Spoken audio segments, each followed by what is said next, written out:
بسم اللہ الرحمن الرحیم۔ السلام علیکم ورحمۃ اللہ۔ تمام معزز سامعین و ناظرین کو انفارمیشن پوائنٹ کے پلیٹ فارم پر خوش آمدید۔ سامعین و ناظرین، ہماری آج کی ویڈیو کا عنوان ہے دعا کب قبول نہیں ہوتی۔ سامعین، جامع ترمذی کے اندر روایت مروی ہے، حضرت جابر رضی اللہ تعالی عنہ فرماتے ہیں کہ رسول اللہ صلی اللہ علیہ وسلم نے فرمایا، جو شخص اللہ سے دعا کرے اللہ تعالیٰ یا تو اسے اس کی مانگی ہوئی چیز دے دیتا ہے یا اس کی دعا کے برابر آئندہ آنے والی مصیبتوں کو ٹال دیتا ہے، بشرطے کہ اس نے دعا میں کوئی گناہ کرنے یا رشتہ داری توڑنے کی بات نہ کی ہو۔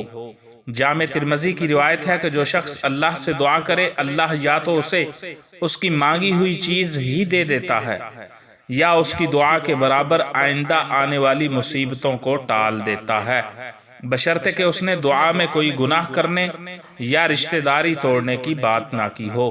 تو اس کا مطلب ہے دعا مانگنی چاہیے، اگر قبول ہو تب بھی فائدہ، اگر قبول نہ ہو تب بھی فائدہ، کہ اگر قبول ہو گئی تو جو بندے نے مانگا وہ اس کو مل گیا، اور اگر قبول نہ ہوئی تو تب بھی اللہ قبول نہ کرنے کے بدلے میں مستقبل کی مصیبتوں سے نجات عطا کر دیتا ہے۔